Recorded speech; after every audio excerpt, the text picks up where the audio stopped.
Hey, creators, I am excited beyond words to be back with Ryan for another discussion about those useful things we've learned for content creation. What we're focusing on today is teaching. Since our last episode, we have both had an experience where we were teaching something and learning more about the skill of teaching. And I'm finding that has profound uses in all kinds of content creation. We did sales speaking, and now teaching speaking kind of seems to fit the other half of it. So I think we're going to learn a lot from that today. It's going to be a fun episode. Now, we'll get into the applications and everything, but let's just jump right into the experiences we had and what we learned. I had a trip to study, and Ryan recently, direct boots on the ground, getting things done. I think you taught people about tequila. I did, and I think actually since the last time we talked, I did a bourbon class as well.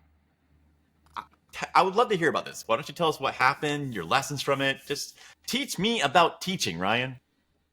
So, the two classes were both done through my work. I'm very fortunate to where they recognized I have a passion for this, and I actually enjoy doing these public speakings and educating people on topics that I love.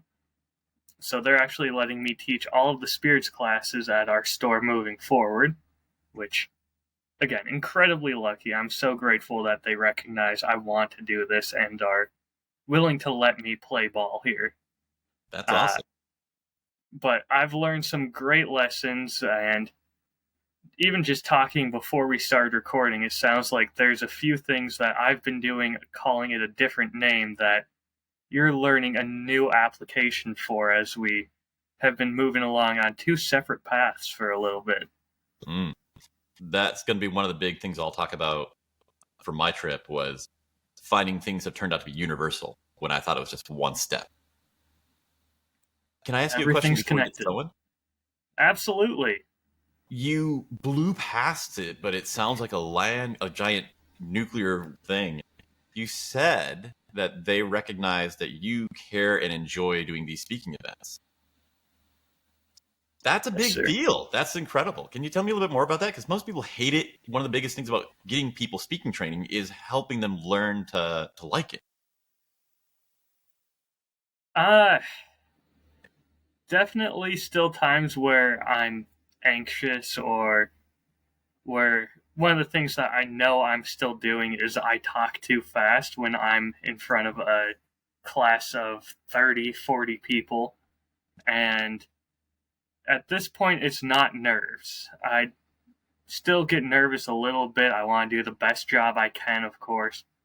But at this point, it's mostly just knowing that that adrenaline rush is coming. I get almost giddy.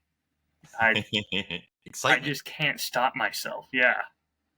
But absolutely, some of my coworkers, and there's one or two guys who would be absolutely more qualified to talk on some of the other spirits than I am, and they don't want to do the teaching.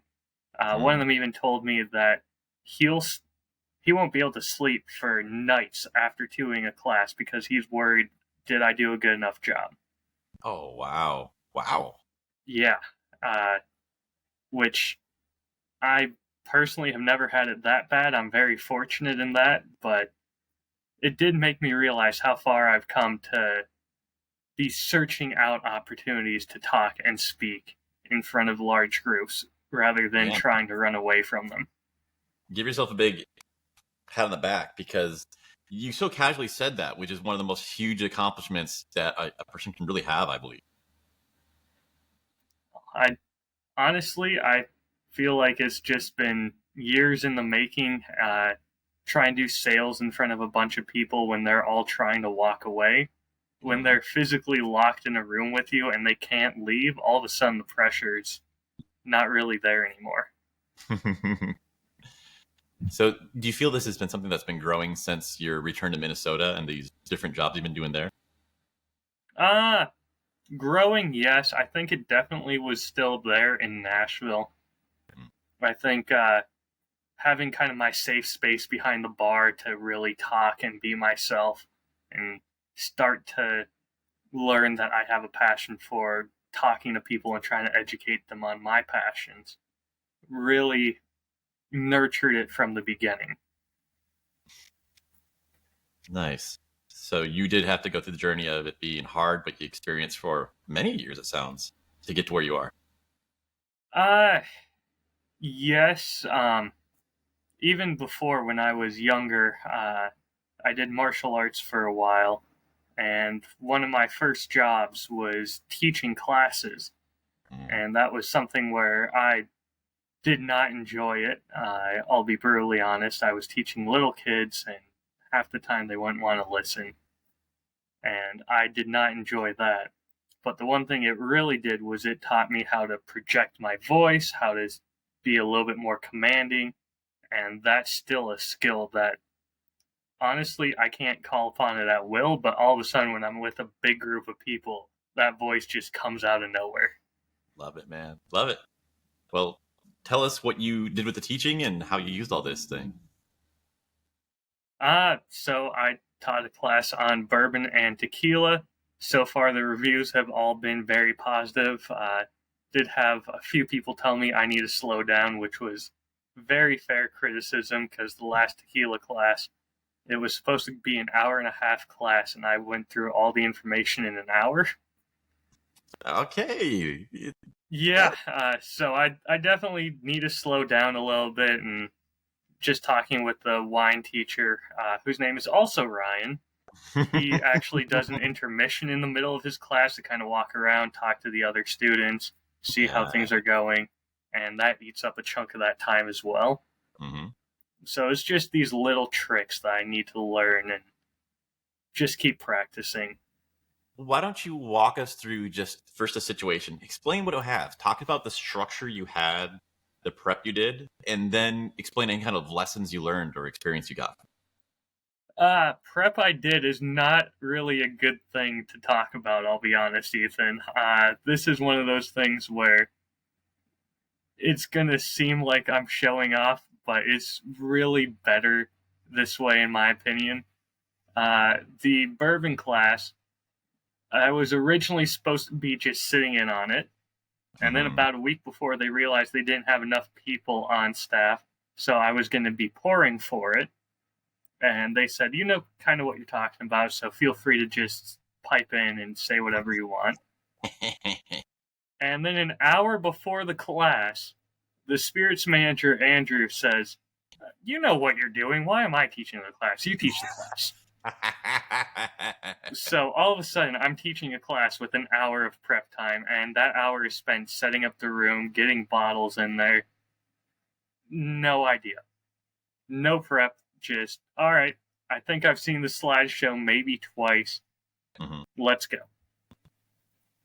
Okay, well, this is a great example to talk through that. The new speaking course I'm going through right now is all about how to get prepared really fast so you can handle this kind of emergency, but also so you don't have to spend your entire life making content. You say that there was some structure, that there was a slideshow already made that you were going to go through? Yes, there's a slideshow that's put together by corporate. I don't agree with everything that's on it, and I made that very well known, which made people laugh and made them want to pay more attention. And thankfully, it was a bourbon class, so I know that material pretty much backwards and forwards at this point. Mm. So it really didn't take much to get me prepared. And to be honest, I think just sort of kicking me out into the deep end so I didn't overthink it was the best thing that they could have done. Hmm. So just getting more reps in instead of getting more prep in. Yeah, I definitely tend to get into my head too much and try and take a perfectionist route. And if Yeah. they had given me a month to prepare, I would have spent way too long for way little improvement. I think you're not the only one with that issue. I think it's one of the core root things to work on. That actually came up in the lessons that I was taught as well. And good on you for powering to the next level. again, thankfully, it was the bourbon class, which I know pretty well, so I could do that and still be relatively comfortable. Hmm. The tequila class, I did have some more time to prepare, and that was nice because I'm not as familiar with tequila. I Hmm. told you off camera, I started off the class by doing something that I have always been told and called painting it red, which is Hmm. if there's something that you think is going to be kind of an issue, a nick in your armor that the audience could tear you apart from, just point it out. Call it out immediately. So if you're giving a toast at a wedding and you've got a mustard stain, make a joke about how the food is so good and you thought you should wear it even. It's basically But 8 Mile. absolutely. And so for this class, I started out saying, hey, look, guys, I don't know if you can tell from the lighting in here or not, but I'm what is affectionately known as a gringo. My Hmm. pronunciation isn't quite there. I'm doing the best I can. And that got a laugh out of them. They were immediately engaged, and no one commented on my pronunciation the whole night. I really love that. I think just like you were saying before, this shows a higher level of mastery that maybe even you're appreciating yourself because you're saying it kind of casually, but that takes a lot of experience to recognize that that's important and have the experience to be able to execute it. Like that sounds like it was really well done. That was one of those jokes that I did pre plan out. Mm. But it made a made a definite difference and kind of won the audience over right away. One of the other things I've always believed in, if you can make someone laugh within the first 30 seconds of meeting them, they'll start to think of you as a friend. Yeah, And you would give your friend a lot more leeway than just some random guy. so true. You're ahead of me. I've read multiple books that each had an entire chapter dedicated to how to get your audience to laugh within the first 30 seconds because it's so transformative to what happens next. Oh, absolutely.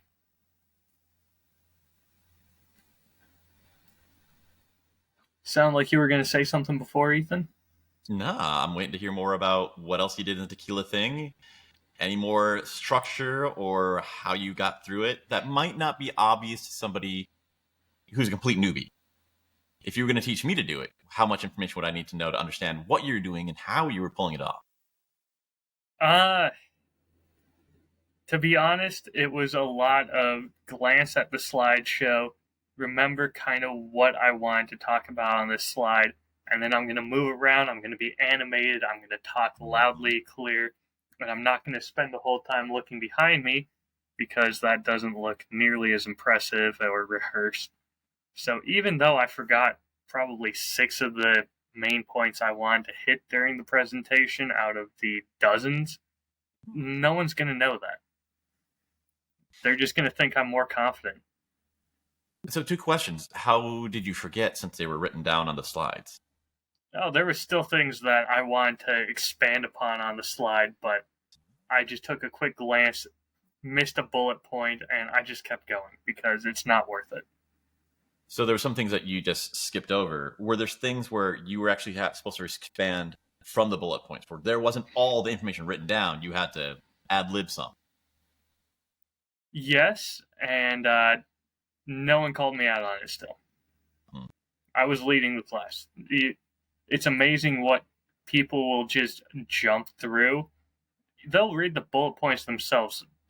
If you switch a slide and immediately start talking, half the time they aren't listening to you, they're still reading the slide. Mm-hmm. Yeah. When I was doing AI research, they were training us how to present, and they focused on one lesson so it would get through our thick skulls, and it was only have one bullet point through per slide so that people wouldn't be reading anything else while you were talking. Yeah, that is a good rule. I'm never going to follow that. It requires a whole hell of a lot of clicking because you got a trillion Yes, slides. absolutely. That sounds awful as a presenter, but it makes sense. Now, if I'm teaching a class, I'm going to use that to my advantage, though. I want them to read those bullet points, and then I'm going to go back through and talk about all of them and reinforce that so it sticks. Funny you mentioned this. The course that I flew to Barcelona for, he did the same thing. He had a slide, 8 things, very, very simple and direct. It worked great. Absolutely. And doesn't matter if it's complex things or if it's more just clear cut, here's the 6 categories of tequila. Doesn't matter. Let's just have them out there. If it's super complex, we're going to have more slides coming up that's going to get into them more in depth. And it's just giving them a roadmap so they know where they're going to go. If it's just basic concepts, we can just hit those quickly, reinforce them, make sure they stick in your head, because clearly if it's that simple, it's something they should remember. Can I ask you to talk more about the walking around the room? It's another thing where that you kind of offhanded, just, nothing happened, and then you offhanded said it. And this is a really big deal. So this is something I still struggle with to a degree. I've always been, for, probably, 5-6 years, confined behind a bar, at least. So I just walk back and forth behind my safe space, let's call it. Mm-hmm. I've been told I should do a better job of actually walking up and down the aisle, the main aisle of the classroom. So that way there's people have to physically turn their head to look at me and follow me as I speak. Which I don't know if that's my style or not. I need to play with that still. I need to try it out. But I hate looking like I'm stuck behind a podium. I like having the freedom to walk back and forth, being able to walk to the other side of the presentation and point out, this eye is open, but this eye over here has an eye patch on it. Being able to have some physical interaction with the slideshow suddenly makes it so much more interesting. 1,000%. I'm actually trying to work on this myself, and it's a struggle. I wonder if maybe someday there's something you could do to help teach me how to do that. In the meantime, is there any advice you could give on how I could get better at it or learn to do it? Honestly, not really. The only way I kind of learned it was through bartending, where I physically had to move around to grab other ingredients while still trying to have a conversation with you. If I needed a bourbon that was over on the other side of the bar, and I'm talking with you over here, I need to physically move, grab that while still holding your attention and having that conversation with you. I've always thought that it's just amazing people can remember orders and names, and this is a hidden level of acrobat that's happening while you're doing your everyday job, picking up that skill. And it's something that definitely at first you're not the best at, and I was almost fortunate to start my bartending in Nashville during COVID, where it was ridiculously light. So it was maybe 2 customers at the bar at a time, maybe 3 max. So it wasn't that much dividing my attention. It wasn't that much of a struggle. And as things slowly got back to normal, I slowly got better with it. I'll say there's a whole lot for having the difficulty match your skill level for getting maximum improvement speed. Absolutely. It was, honestly, I don't think there will ever be a better time to learn. So is there anything further you want to share about your teaching experience, your lessons that you learned, anything that you feel that went well, or things that you want to improve in the future? There's definitely things I want to improve in the future. Again, walking that aisle, just trying it out, seeing if that's my style or if I want to stay to the front of the classroom. Slowing myself down, again, is going to be a big one. Then one of the things that I need to learn, and this is something where I'm going to have to attend some wine classes and see how the wine manager, Ryan, how he does it. He has such good audience control for cueing them. Okay, now is the time where you drink this one. Talk amongst yourselves for a little bit. Talk to your neighbors, see what they think. And then he'll get the attention again. Whereas I'll introduce the next drink, and they'll just stare at me silently for a little bit, and then go, "Oh, we're supposed to drink now." Mhm. That's something where I do need to work on it. This is cool how much what we did is overlapping. You're making me even more convinced that this is such a universal skill that is why it's so vastly more valuable than we realize it is. Oh yeah, I mean, it doesn't matter what your profession is, what industry. If you can give presentations, if you're excited to give them, and people want to listen to you, you're Mhm. going to just explode within the company. Like you just basically explained, I'm writing a video about this, but being a camera personality is a skill you can put on your resume. And it's not one of those skills like singing where one person sings bad and somebody sings better. This is a black and white. Like you can't do it. This person can. It's like having a superpower where you are happy to do it. You're comfortable to do it. And the situation where there's no one else available, you can be right up there next to the CEO on stage. Absolutely. As long as you are comfortable, and honestly, if you can show excitement, energy, anything other than just nerves shuddering in a corner, they're going to be ecstatic to have you on the team. You're adding something really big. One of the things that just popped in my head was someone that I talked to down in Texas. It was, goodness, what's his name? I have no business forgetting his name. This is going to kill me. Okay. Anyways, Rex Williams of Whiskey Tribe. He was talking about one of his newer co-hosts, Brianna, and when she first started coming on the channel and making appearances, it was just this little like side character type deal. And she said, "Just so you know, a lot of people say I'm too much at times." And he said, "That's good. Most people aren't enough on camera. You need to Yep. be that overwhelming personality on camera for the audience to really connect with you."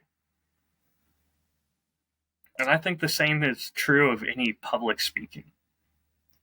You need Yeah. to have that overwhelming personality. You need to be a little bit larger than life to do it. You can't sit there and be this meek character of yourself just sitting in front of the room speaking softly. You need to be booming, you need to command attention, you need to be able to make jokes. It's even at your own expense. There was a few times where I tripped over my own tongue and made a joke about how my water bottle I was using to clear my throat was Blanco Tequila. You absolutely need to be able to throw yourself under the bus even. So another time, the next time you do this, please reach out to me because I want to talk to you more about your rate of speech when you're doing it before or after, because this has been my thing. There's a lot of different reasons why people will speak too fast, and that makes a huge difference. You know me. It's always because I'm so excited. It's not that I'm nervous or trying to get through it. It's like, oh my God, this is the best freaking thing ever. And I completely forget what level of speed people are listening and just go off on a tangent. So there might be a good mix of maybe a little bit that I could help you with, but there's still more I need to learn. So whatever you're going through might teach me to get over the last mile. Absolutely, and I'm almost debating on just if there's an important point, repeat it. Make a joke about, all right, I'm going to make sure this sticks. This is important. I'm going to say it twice. That way it takes up more time, and even if they didn't catch it the first time, they'll catch it the second. Is there anything more you want to go on this, or should we switch over to my trip? Let's talk about your trip because, man, you had some fun pictures and videos on your Instagram from this. Okay, so most of the relevant stuff is the week before it that was not photographed as much. But what I did is I did a trip to Europe to learn about teaching. There is a man who's been very, very influential on my life. Lucas Rockwood. His company is YOGABODY. He's done several different entrepreneur adventures, but the big one is his science stretching, where it's building your flexibility, which I needed to start learning how to do handstands and, a lot of other things. And he's become a huge influence on me. So I did a trip split in half where I spent a week there with him on his program.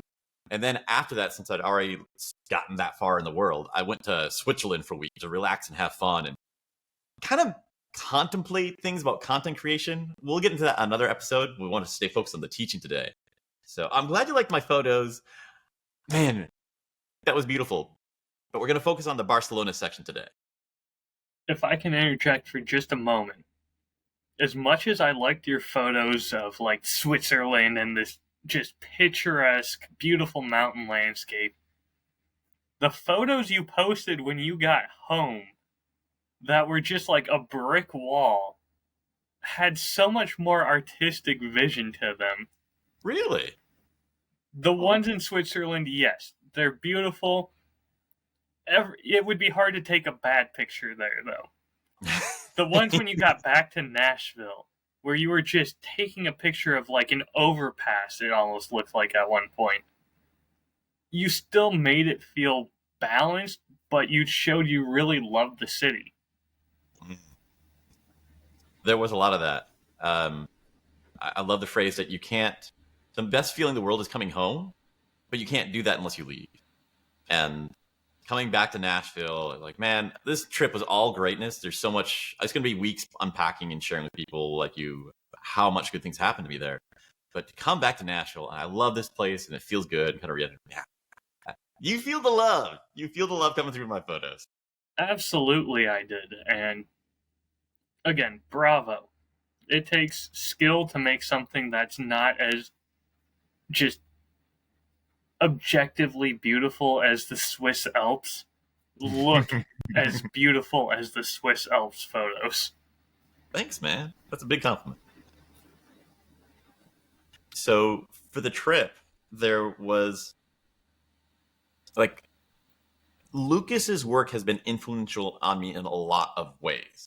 And actually going through this program, I've realized more than I had realized at first. But it was like about $1,000 to be trained on to be a coach like him. He teaches people how to improve their mobility. So it's not that I'm going to learn how to improve my mobility. I'm going there to learn how to teach other people that. And it's one big part. I just wanted to meet my hero. Charlie Hooper and Lucas Rockwood are basically my two heroes. And I had so much positive come out from meeting Charlie that let's take the risk. You never know if it's going to go bad when you meet your heroes, but let's do this one again. And also, I wanted to learn how Lucas teaches. He teaches so well. And even though I don't plan on teaching people this yoga stretching stuff, seeing his techniques and being taught how to teach like him, I could apply it to other things. And holy crap, that worked out so well, even better than I thought. But kind of just giving a little bit more overview of why he's so critical key to me. His overall business model and presence is everything he talks about is he will go into a realm where not many people go, find the really critical tools there, and then share those with people who normally would miss out on those skills and benefits their entire life. When he talks about doing yoga and building flexibility, he's all right, we're going to talk about what works and get it done. We're not going to be doing mantras. We're not going to be talking about chakras. We're not going to have incense or anything like that. And he surrounds it with a layer of science, which makes it really appealing to, managers, C-suite people, scientists like me. And I would say the first time I ever walked into a yoga studio, it felt pretty hostile. And it's not someplace I would feel comfortable going to learn things. And easily could understand someone just like me never learning these things because you avoid it. But he takes that, shares it with other people. You recognize, you study business. That's just good marketing. You take a product and then you give it a different wrapping that appeals to a market that's missing out on it. You make more money. But Absolutely. This is also the best gifts to humanity you have, where you're sharing these positive things. We're not like, hey, just buy more candy bars. Like, here's something that is good and will work for you, but you're never going to hear about it unless we do this step. You might recognize that is the fundamental thing of everything I'm trying to do with my life. All of the content I'm creating, every business idea I have is I want to take these things that had a big impact on me, but came from someplace really weird that I had to have a weird experience to learn it and make that appealing and something that other people and get it in the hands of more people that wouldn't normally get, you know? So it was really great to just be around that environment. It's hard to explain how he does that magic trick. A lot of that is his personality, but we can get into the teaching tricks he used, and a lot of those are really, really applicable. First, I want to ask you like one question. When I'm talking about this, I trip up on how do you talk about like teaching about teaching? It sounds weird. Every time I try to explain this, they go, oh, so you wanted to learn how to be flexible? Like, no. I'm trying to learn how to teach that to other people. Do you have any good way to explain this sort of thing without using the phrase pedagogy, which sounds like I'm anal retentive? Oh, pedagogy. Wow, that is a word to pull out. Yeah, that'll get you some weird looks if you start throwing that one around at the bar. I would just say that you found this man to be such a capable teacher for holding people's attention.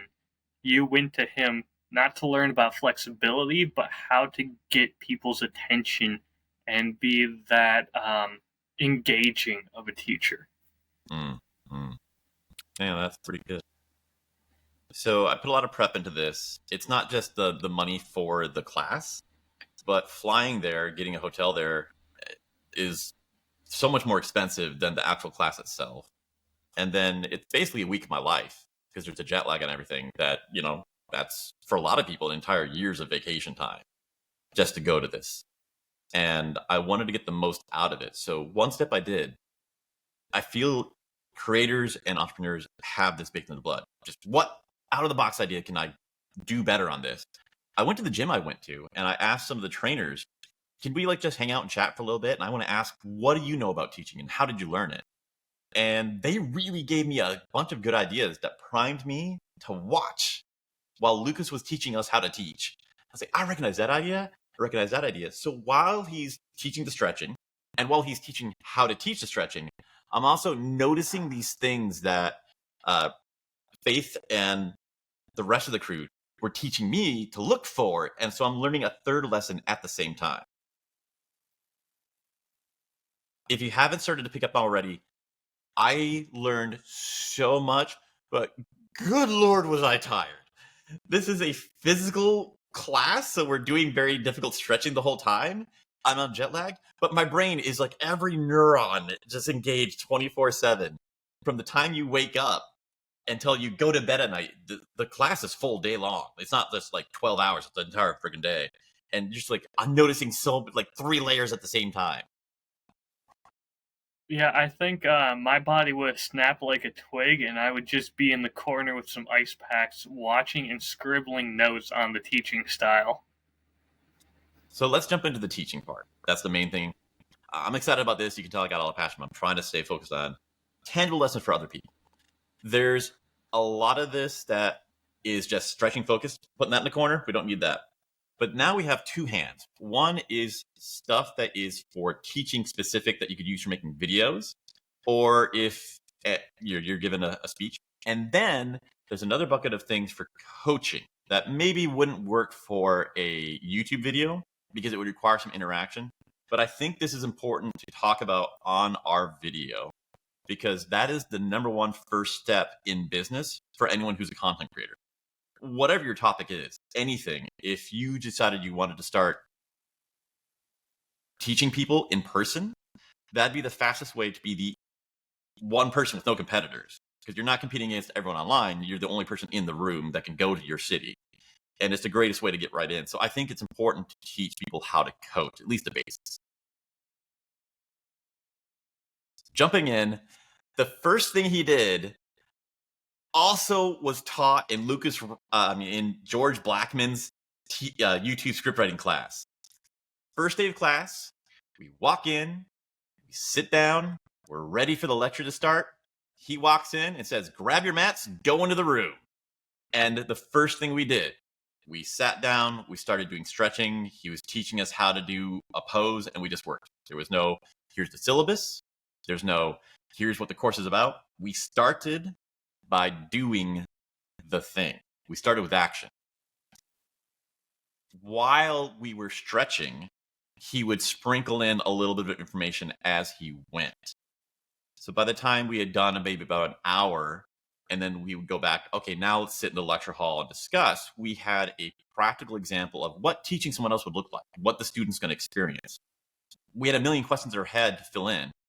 But then I'm realizing in a little, Mr. Miyagi moment, the sneaky thing he did, he eliminated about 3 hours of questions that we no longer need to ask. Not everything you experience through the action is so confusing that, oh, okay, I sort of get it, but I need to clarify it. A lot of it. I experienced it. Oh, duh. I got it. We don't need to talk about it. And it's so much faster. Forget the fact that you have better retention and remember it. It's way faster. I swear to God, it feels like we crammed a 4-year teacher's degree into these 4 days. Excited to hear all those lessons then. I was just thinking back to when I went to the Whiskey Academy the first time, how they started class, and they kind of did the same thing where they threw us right into here's a whiskey, but they also used it as an icebreaker to everyone to introduce yourself to the class, tell us a little bit about yourself. And thinking back, it wasn't just an icebreaker. It was, cooperation's absolutely encouraged here. You're not trying to do this on your own. You're not trying to be able to know everything on your own. Talk to your classmates. Figure things out together. That was I didn't even realize that was something that exercise accomplished until just now thinking about it. They're hitting 3, 4, 5 things at once. So this skill is really powerful if you collect it and learn from the right people. With that, you said it gets you engaged in the mood right, but it also kind of burns off your initial energy. Just bottom line, we're talking about a physical action for teaching a physical skill, but you can adapt this to teaching a mental skill. It's not something that only for athletic stuff, where, for example, when we're writing our YouTube videos, start off with an action. It's going to be you're explaining a scene. You can't do the action, but you can explain a tangible thing. So instead of going, hey, here's the abstract theory that applies to everything, you walk in and go, okay, thanks for coming in. Now imagine that you're at a 4-star restaurant and you're the chef and you have a whole lot of sushi you got to make. This type of guests you have are upper class people who just will spend any amount of time or money. They just want the best. And the researches you start doing would be A, then B, and C. You haven't physically left the room, but you've done the exact thing by creating an action, a real world. And there's all of those situation things that people are like, I get it. We don't need to ask every little detailed question. I'll only ask you questions about the parts that I didn't obviously get. And then while you're going through the examples or later on in your speech, you can explain those little pieces. Like, okay, so yeah, you kind of got the gist of it. You might have noticed that you're wondering, so why the crap didn't we, I don't know anything about food. Why didn't we shave the sushi? But that's because A, B, and C, and this is a theory thing, which will apply in all kinds of situations. But you understand how it applies in the concrete situation, which is why you'll actually listen to me. It works so much better. The class, we were mostly international. A lot of us had jet lag. And this is a physically taxing action. And we're starting before sunrise. So this really worked to hold our attention so well. That was another battle he's fighting to get us to be able to pay attention, even though that we're physically and mentally destroyed. That's how powerful this is. If you're doing a YouTube video, someone sitting in a couch super comfortable, but they have a million other videos they can work. This level of intense attention holding will be good for your channel. I'm just thinking of another tangible example of this, and I'm thinking of Corey's channel, Mm-hmm. Shed Logic. Mm-hmm. And oftentimes in a channel like that, and I believe Corey does this a good job of this as well, they'll start off with a clip of the finished product. The finished, this is it working, this is something it's doing really cool.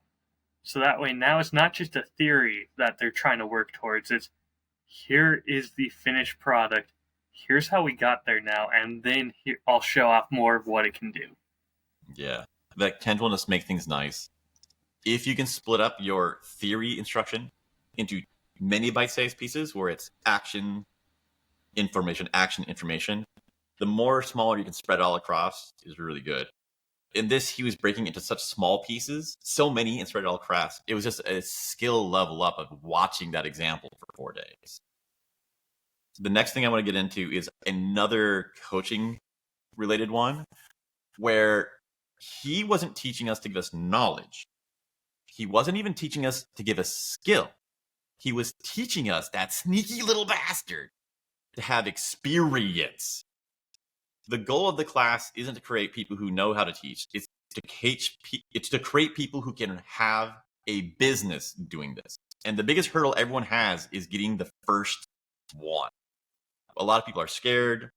The scenario I see a whole lot is you go through this course, you come back, and then even you run into, like, I go to my gym and they're super nice. I don't have to find somebody. They say, hey, we're so curious what we did. Could you please teach us? And I go, yeah, I know everything, but I'm a little nervous. So, and I need to like write up a lesson plan that'll fill 60 minutes. I know how to do it, but I haven't done it. Okay, I'd love to. Give me a couple days to put together a lesson plan. But then work happens. I got to catch up on all the emails from when I was away, yada, yada. I never make the lesson plan. This never happens. So he was teaching us to give us experience. A couple things he did that was freaking awesome, and no one realized what we were doing until what he was doing until the last day. We would learn through action. And when you do our actions, he would teach us the move, and then he'd say, great, grab a partner that you have never worked with before and go teach it to each other. We're thinking, this makes sense. We get some practice on doing the movement, so we actually remember it. We get some practice teaching the skill, so we get good at practicing. But we didn't forget what he was doing, is he was getting us experience on teaching it to a stranger. Every time it was someone you hadn't talked to before. So by the end of the week, it was maybe 8 strangers you had taught a skill to. So when you walk into your first class and you're, oh my God, I can't believe I'm actually asking someone to pay money for me to teach them. You're like, yeah, whatever. I've done this 8 times already. Absolutely. That's something that I have a weirder connection to, and that's just working an aisle and going up to someone in Tequila saying, hey, how are you doing today? What are we looking for? And if they don't know what they're looking for and they don't know what Blanco Reposado means, I've had to answer that question so many times. Mm-hmm. Absolutely. You can throw that class at me and I'll know 90% of the questions because I've talked to so many people about this topic by now. I know what questions to expect. And it's easy to say, hey, I'm an extrovert. I'm comfortable talking to strangers. But once it's a new skill that you've never taught anyone before, at least me, I go right back to zero. This is why that whole fear of teaching while I'm still a student and wanting to wait till I'm a master comes up. And this got us all that, pop the bottle so we were ready to teach this to strangers. Some of these people were actually already yoga teachers at home, but they're, this is a new style. I kind of feel weird. And he got us over that hump. So we were just primed and ready to go. Next, he doubled down on that where the final day, we had final exams. Technically, I have a certification in this now. So he tests us to verify that we're ready. There was, first of all, you had to build a 60-minute lesson plan. That was the written exam. Okay, it proves that I know what I'm doing, and you can look and see that I connected things together in ways that matter and all the information's needed. But the sneaky guy, now I have a lesson plan. So if my gym says, hey, could you do a lesson? There's no, well, let me put together a lesson plan. I know how to. It's like, oh, let me just pull it up my phone. We can do it right now. There's literally no hesitation. I know he's done this so many times that he's refined it, but the level of high level is so mind blowing. I'm just freaking impressed by this dude. That is genius. Get them to write a lesson plan, get them to have experience teaching it. So no matter what, if someone when they get home asks them, they've got no excuse. Yeah, let's dive right into it. He's getting you completely armed. So I know you have to adapt this to whatever thing you're teaching, but there's got to be some equivalent where what is it that my students would need to know or be able to do or have before they can actually do their first lesson and make that part of the exam. That's brilliant. I love that. Second half of it is he did a practical exam. I've never heard of this before, but this is a normal thing for teachers. If you're going to be a school teacher, you teach a lesson and they evaluate on how you teach. It's like back when I was doing a musician. That's what I would do. So the second part of it is we'd have to teach a 20-minute lesson. It was a little too long if we were doing it an hour. They don't have enough time to look through all that, but we do 20 minutes. And that, again, got us complete experience that we had already taught our first lesson. I did mine with this cool friend I made there. He was from Sweden. He was an awesome guy. But it still was nerve-wracking to go from, hey, your buddy that I talked to a whole lot, to, all right, sit there. I'm going to tell you this, and go through all of those steps. But now that I've gone through that, if somebody else asks me who is not as comfortable or friendly, I'm still like, yeah, I did this once. I did the hardest part. This will be easier than my first time. Let's freaking do it, man. That's fantastic, man. Do you have that friend's contact information? Because I'd love to try and get them on the show too. Oh, absolutely. Joachim, he's a cool dude. We'll talk about it afterwards. I'd love to get another perspective on all of this. Yeah. And knowing that you knew to look for these things and have talked to people before to get lessons on what to look for, I'd love to see what someone who most likely didn't do all that prep work, what they noticed and what they think of it if we pointed out to them and they didn't notice it before. I love this idea. Good second pair of eyes, Ryan. I wanted to mention that when I was doing mine, submitted it, then I got my feedback. The number one thing they recommended me to add, walk around the room, engage with your student more. I was like, oh yeah, that would be great. Yeah, okay. So we've got some of the same things to work on. I like it. Next, the presenting. So now we're getting into a little bit more easy to adapt to your videos and work like that. I'm going to run through a little bit quicker on these. He had a really good presenting style. One, it was a lot of pantomiming. So in effect, he was turning his body into the B-roll. This is part of why I love this teaching and speaking skill so much, because you can do it anywhere on the street, wherever you are. It's not, oh, I need to hire my editor, or I got to find some B-roll, or we got to go film some stuff. You can use your body. It's there all the time. The example I love is he's talking about, you see three things happen at once. He's talking about the structure of your spine.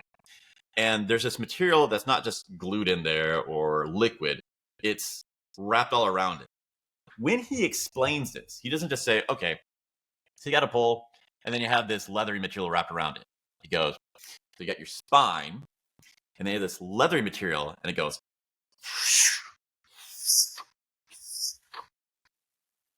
When he's doing that, he's not just doing the motion. He's showing how it's a struggle to get up to this part, and it snaps back the other side. And it's a struggle to get to the part, it snaps that back. There is emotion. There's just acting out the scene instead of just telling you what it is. And every time you could see the room's eyes just wake back up and go, oh, okay, we're having fun again. Little silly things like that had such a huge effect. Next, talk a whole lot about storytelling. He used 2 to 3 sentence metaphors. In, out, and on. That seemed to be the sweet spot. I struggled with trying to figure out how long and how short to go. Every time it worked right. It taught a lot because you had the context to imagine instead of him saying every word, but it got a visual in your head that wakes you up and makes you retain more. But just 2 lines, we got back into it. We didn't feel like we got bogged down into being rambling like I usually do. So that seemed like a good sweet spot to go. While he's doing a lecture, he wasn't having interaction. So you could apply this to your videos. He would slow down in the middle of a sentence and have you start to guess what the next word was. You could do that in a YouTube video. So he would start off with, and you'd already talked about spine things. So the biggest thing that the hips flexion does that you don't expect it to do is affect the rest of the body instead of showing pain in the hips. But while he has that slowdown, you're like, oh, I fucking know this. It's that. Or you're like, is it this? Because I wasn't paying attention the last time he explained it. You don't actually have to have a call and answer to get that effect on your people by just slowing down a little bit. And that was useful. He had a lot of variations on that. He'd go along. So next we're going to talk about the hamstrings. And what do we use that for? I'm not going to listen. I'm just going to tell you. But I asked you a question, so in your mind, you're already thinking about the answer. Next, I'm really excited this part, and this is going to be probably the most visible thing you'll see in my speaking style because of this. He had this pattern, body part, action, location. This is a very difficult skill to teach to students. Not like learning the teaching of teaching, but when you're actually teaching somebody these flexibilities, it's not in a class where someone's explaining how to hit a ball. You're under a lot of pain. You're stretching your muscles where it hurts a lot. You have very, very poor concentration and attention. And we're also doing very difficult motions. No language is good at explaining location, and it's even worse at explaining body movements. So the secret that he had was make everything incredibly short, incredibly simple. For an example, so he just had us train the pattern of, for example, put your leg on the floor facing the wall. 1, 2, 3. And he would have us drill this. He didn't just tell us the idea for the knowledge. He had us drill on it over and over every day. So we got this experience, became a skill in us. And that started to work really well. While we would do our practice runs with our partner, we noticed it just fit. Because this whole thing is we're trying to calm the vibe down as much as possible so that people will relax. The more they relax, the more they stretch. So the relaxing, even though they're in pain, that's how you build your flexibility. And you have this guy going, the first day, we would start off, so I need you to grab your left foot and kind of gently move it a little bit forward and then turn it kind of counterclockwise. And can you just make sure, and you're not listening to any of this. It's just making you even more stressed out. But then when you see the teacher go again, compare, and he goes, take your left foot, put it under your knee, pointing straight. I'm like, man, that's so relaxing and calming. I get a better stretch from that. This also works for just holding more attention. What we noticed, and this is the freaking biggest Mr. Miyagi thing of all. The last day when we had to teach for our exam, we're not just having it through the motions. There's 3 theory behind how all this physical kinesthesiology, whatever, works, that we have to teach that in between each of the poses that we're teaching the student. And this is the one where, okay, I got you that put foot left straight. But when I want to start talking about that, people go, oh, so it's really important to control your breath because that's the only way to talk to your body's involuntary and you're like, oh my God, we've already been talking this clear, concise way. That just feels painful to hear. Better than yet, yeah. For me, it felt painful to say. It was painful to ramble. How helpful is that? Wow, that would be a great lesson to learn. Absolutely. Be able to cut off your run-on sentences because it's physically hurting you. Yeah. It's so uncomfortable. I'll show you my video later and we can talk about like one small example. but it just naturally came out where I'm trying to explain the deep concept. I broke it up into small 3 checks where I'd say, notice your breathing, period. Your breathing helps stretch, period. It makes you relax, period. And we're just going along this concept that's complicated and abstract through a series of incredibly short, easy sentences that you could listen to even while you're in pain. It's like, holy, this is the Excalibur I've been looking for. Like that. Keep it short. Make it easy to digest. And keep their attention focused because they don't need to think about where it's going. Mm-hmm. They just need to think about what's next. Yeah. Each piece you give is very tangible. They got it concrete, short, and just have a series of them. It's going to work a lot better. If you can handle doing it to chunks of 3, if you're in a situation where chunks of 5 is optimal, you'll be able to easily do that. But you're not going to be stuck like I was, or I couldn't do less than 20. I had to make these long streams. It almost feels more like you're giving me a checklist to do rather than here's a paragraph, do everything in it. Checklist. Yes. Exactly.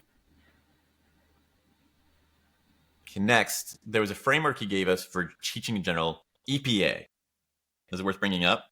Stands for effective, progressive, and accessible. What you want to say if you have to go off script or you're making your own thing, this is a pretty good framework to go. Number 1, it has to be effective. If you're going to teach somebody, no one's going to pay for a YouTube video. YouTube's free. If they're going to pay you, they're going to pay you because they're getting coaching session, which is in person. And no one is going to feel that it was worth giving up their time. Forget about the money. In order to come see you and do this in person, they had to sacrifice doing a bunch of other things that they know is important in their life. So it needs to not just be effective, it needs to feel effective. In the stretch coaching, the equivalent was we had these things called peak poses, which were extremely difficult and painful. Those are the ones that do the most increasing of your flexibility, but it's also the hardest. The fact that it's hard, not the fact that it does a lot of flexibility, the fact that it's hard is what convinces students that they're getting a lot of value for their money.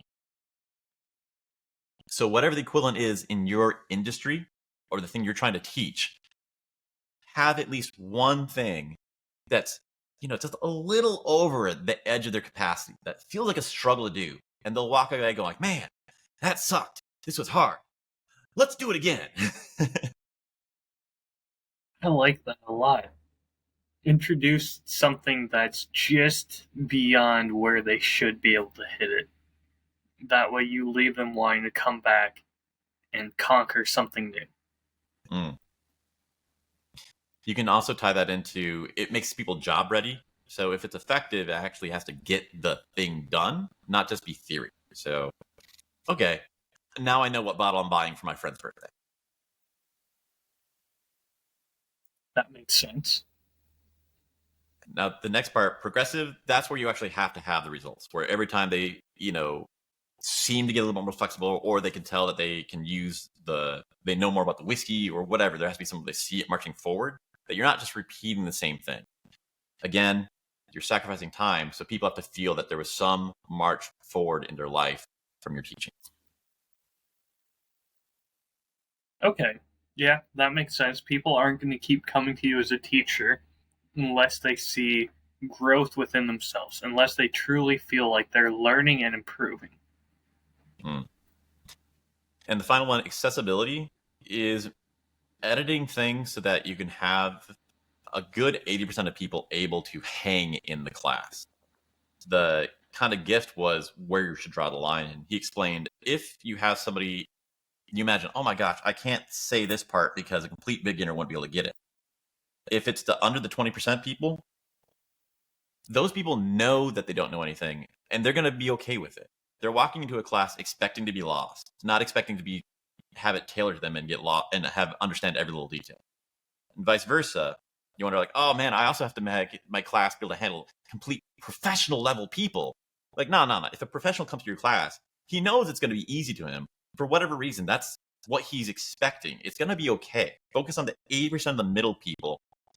And that's doable. We spent a lot of time in our class learning modifications so that 80% of people could handle this pose or that pose. But the fact we didn't try to make it ready for 100% of people turned it from this crazy thing that would take an hour into a 5-minute practice weekend. I like that a lot. And I have a question for you. Yes. Do you remember you were going to give like a business pitch to Corey or something along that lines for what it was you were hoping to do? Mm-hmm. And you texted me saying that you were a little nervous talking to Corey about it because, God, he's a master. How am I going to be able to get good enough quality to have something for him to learn, to be able to give advice to him? And I think I told you was think about it like when you or I go to a distillery for a distillery tour.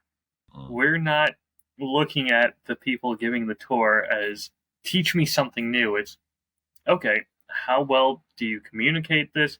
How well are you able to explain what's interesting about your distillery? How much are you making this a fun experience?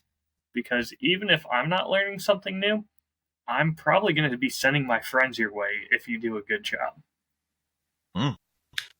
Exactly. Actually, after I got back from this program, I understand that so much better that I actually reached out to Corey and said, hey, let's just set up a call. Whatever you get out of it, even if it's a small amount, I think it'll be a good use of our time. Let's just do it. And I'm not going to be scared about it anymore. Absolutely. I'm ecstatic to hear that and definitely want to hear how that goes in the future.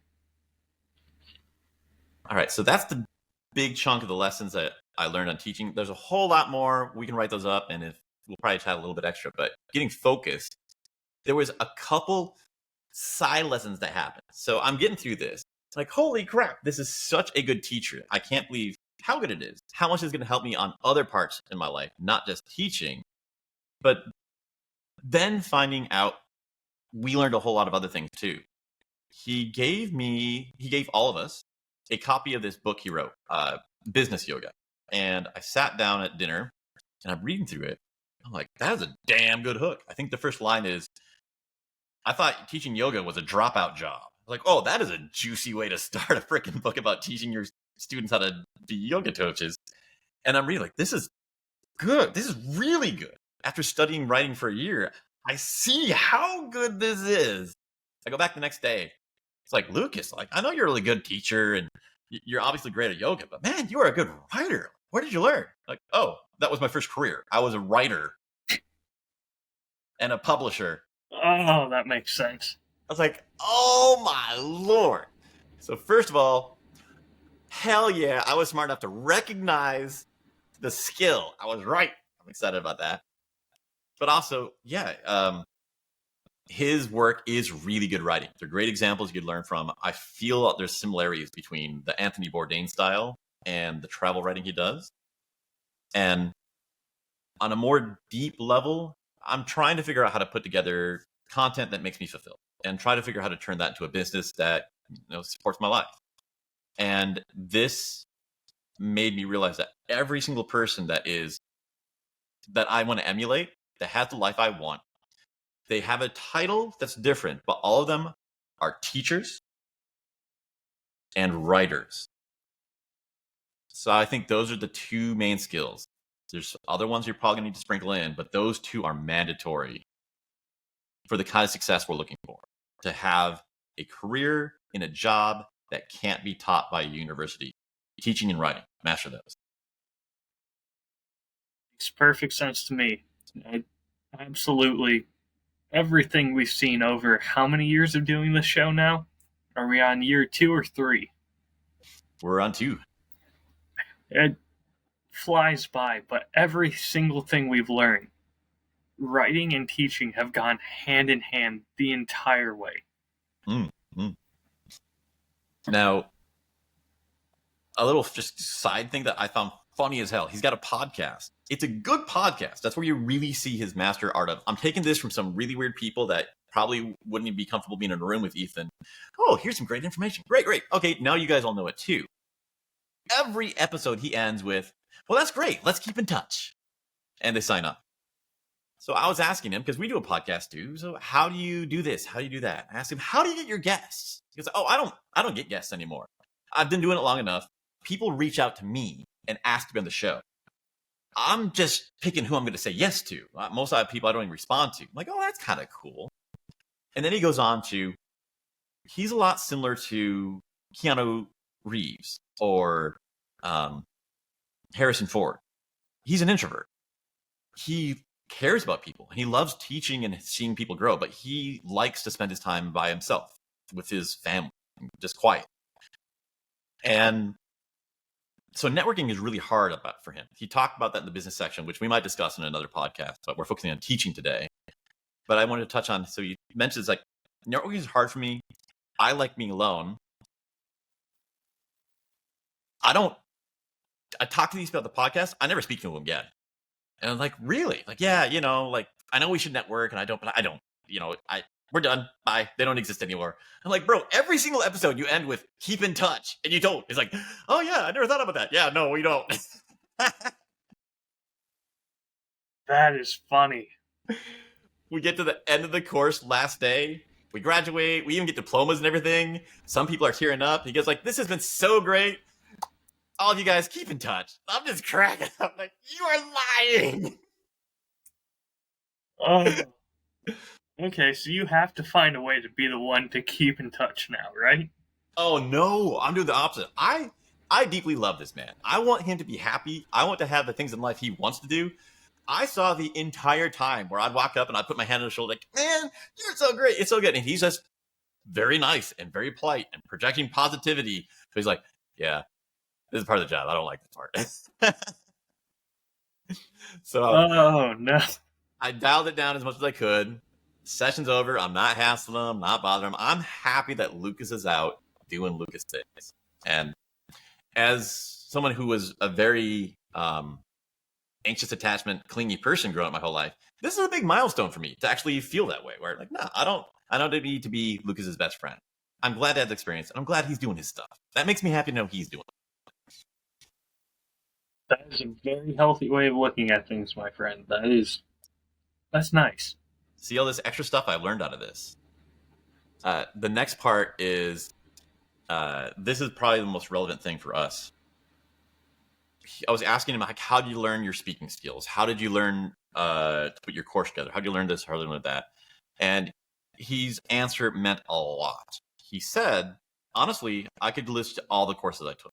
I took a lot of courses, and I've got this to work really well. The truth is, the courses barely moved the needle. They helped a little bit, but not much.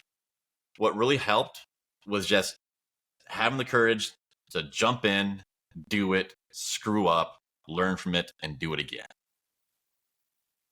And hearing it from him, that was the best that I finally get it now. That, yeah, you got to make the reps. Make as many videos as possible.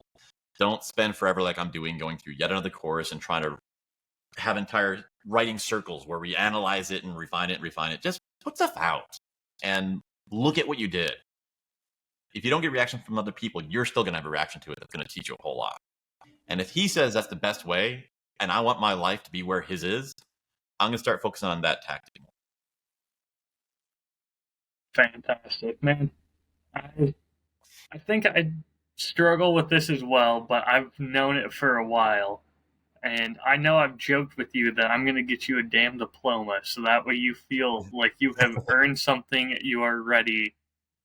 Go out and just make it your own.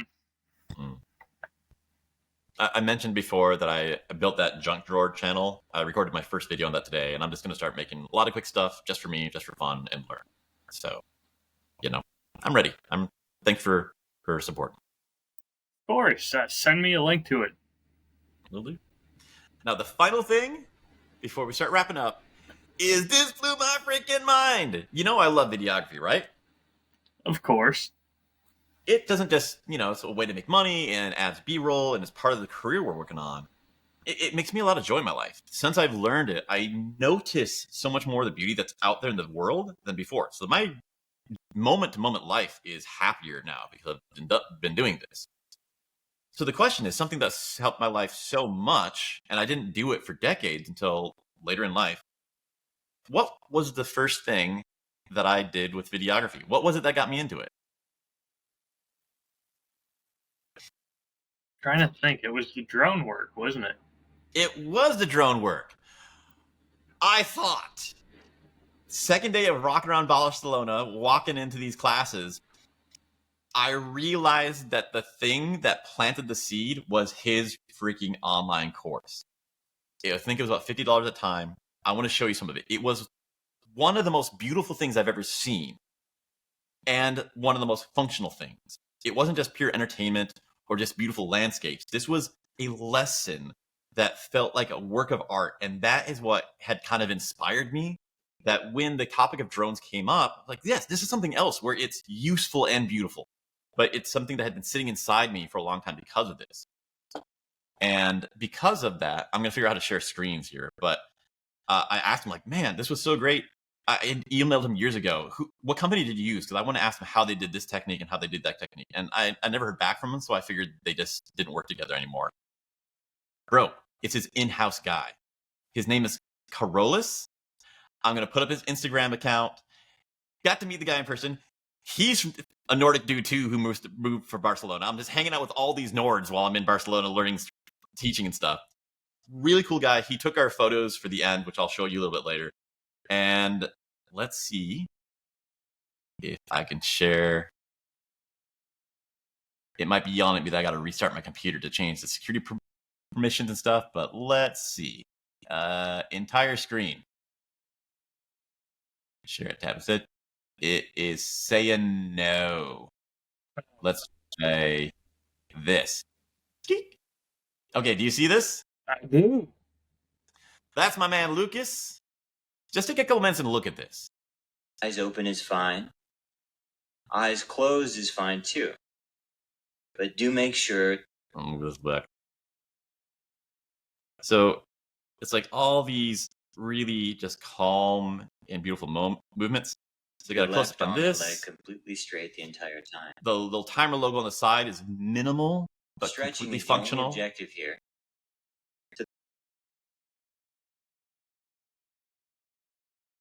It's fine. Eyes closed. I'm trying to find a shot, but there's these slider shots. Do your best. Yeah, like this. This We're here for just 2 short minutes. looks so nice. And you got the window, giant block letters. It's backlit. It has this glowing, ethereal feel to it all. Do you see what I'm saying? Absolutely. That is beautifully framed. So this is something that I looked at every day for a long time while I'm doing my practices, and it kind of just got baked into me that this is beautiful, this is great, this is functional. I love this. I want to be a part of this. I want to make something like this someday. And when I got into drones, it was my way to start doing something like this. This is explaining a lot because I know you love your slow pan shots. And that's kind of the big thing. I went here to learn how to teach, and I learned so many more things than I expected to learn. And I even learned things about myself I didn't know. And there was a quote from a podcast on writing that I was listening to on the airplane home. And the guy said, you don't write for other people. You write to learn to understand yourself. And that felt really true. I think the same thing's probably said about teaching. I 100% agree with that. That is probably the cleanest way of saying that I've ever heard. So we'll talk more about writing another time, but I wanted to end with that. So for final questions, I first have a question for you. Okay. Tell me about one of the great teachers you've had in your life. Oh, goodness.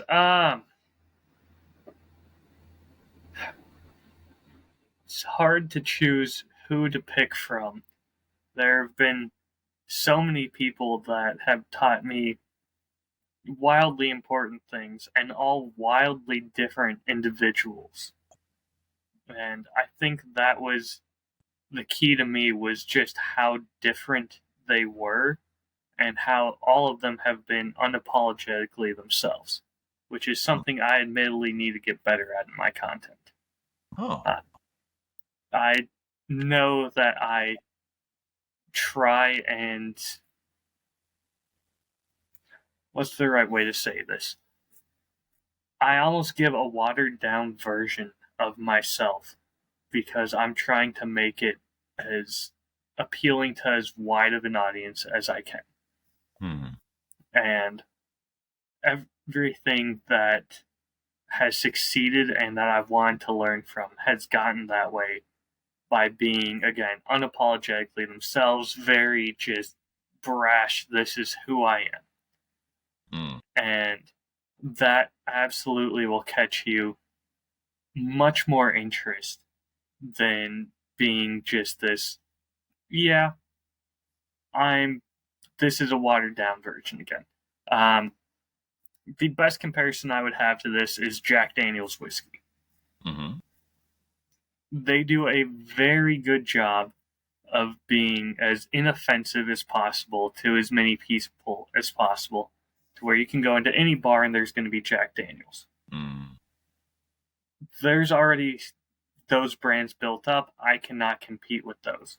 The only thing I can do now is be more aggressive, more myself, offend a few people in the process, but the people who love it are going to be bigger fans of me than they are another Jack Daniel's clone. You can't have people love you unless someone hates you. Absolutely. And that's something that I have absolutely struggled with this entire time. And that's something where I'm still struggling to be okay with. Which I guess doesn't really answer your question at all.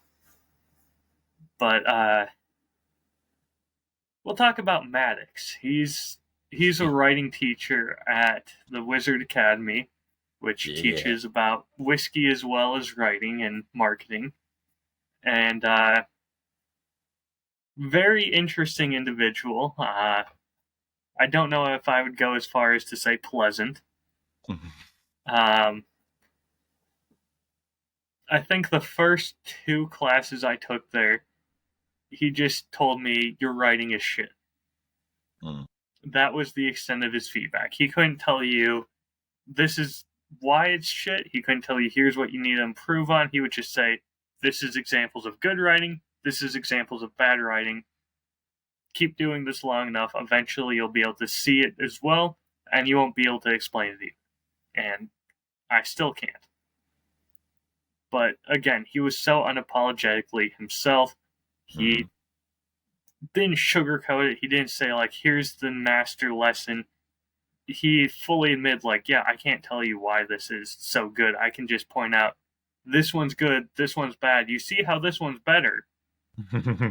There's no reason why I can say this one's better, but you know deep down this one's better. And he was absolutely right. By the end of my 4th class there, he said, yeah, this is good, and moved on.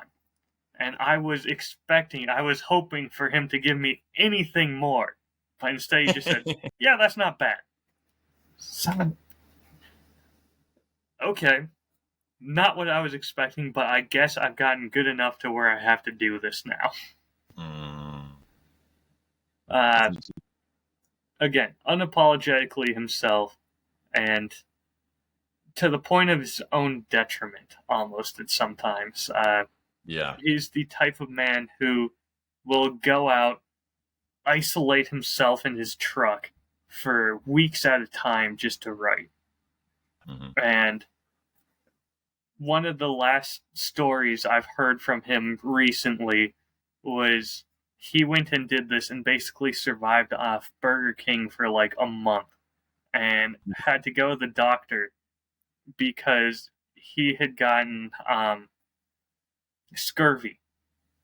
Oh, yeah, I remember this. Yes, he managed to catch scurvy. And the doctor said, I've got good news and bad news. The bad news is I have literally never seen someone get this before. The good news is it is immediately curable. Go eat an orange. Mm. But that's just the type of person he is. And absolutely, we all gave him shit for it. But it made us love him even more. You really knew him.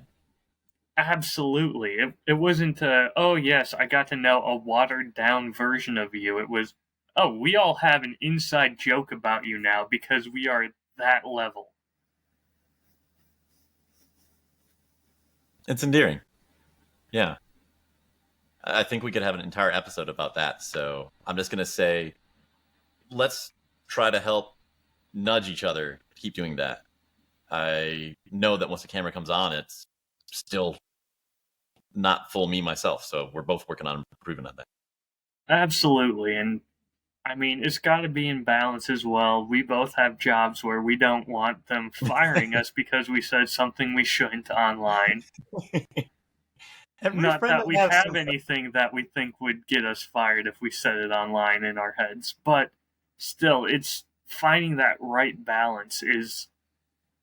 It's something where you have to keep tiptoeing your way to find that line, and stay and on then it. finding just being able to balance on it is. It seems incredibly difficult, and I have the utmost respect for people who do it well. Mm-hmm. All right. Do you have any question for me this week? I do. So you have traveled the world a few times now. You've lived in Japan. You've gotten to meet two of your heroes. Yeah. If you could go anywhere in the world and teach a class yourself, where would you host it? Oh, wow. The location's hard because then you get the question of it's not just a type of person, but this community is more important for me to have that too than others. I'm going to give the answer. I would teach it here in Nashville. I would want to teach the community that I live in. I think a large part of teaching everything in some form is selfish, and for teaching it's because I want to make the community I live in better. There's so many things you can do that's charitable, but it's the people far away and you never see it, so you never feel good about it, so you never do it. But if you help out the people around you, it feels good to see them get better.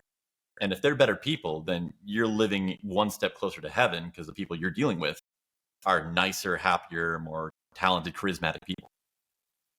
And if I could teach any class at all, I would still attempt to do the deep lessons of life course. I still don't think it would be effective without first teaching them another course where they're convinced, okay, you helped me out with something concrete, so now I'm willing to listen more. But if you said I just could and it would work, that's what I would teach. There's this 2 weeks, all the things we talk about that I learned, there's still that constant strew of deep lessons that I'll just throw out one that's easy for example. But I came back after 2 weeks, and because I work remotely, I could have stayed longer. And I even got an invitation to go stay at a guy's place in Sweden. But I know from experience by being able to listen to my emotions that after 2 weeks, I miss having consistency. I miss having some certainty. And I miss building things. All this fun learning is great. And then all the fun in Sweden is great. But after 2 weeks, the desire to contribute, to make something gets really strong. And when I got on the plane to go home, I was like, this is perfectly timed. I nailed this. I got all the fun stuff when I was in the mood for the fun stuff. And now I'm going home exactly when I want to do the home stuff. It's so much multiplying of how happy my life is for little things like that. And it's easy to not notice how you're feeling to be able to put that together. So I'll try to teach that to people here in Nashville. Love that. That's a great answer. All right. Well, let's finish with that.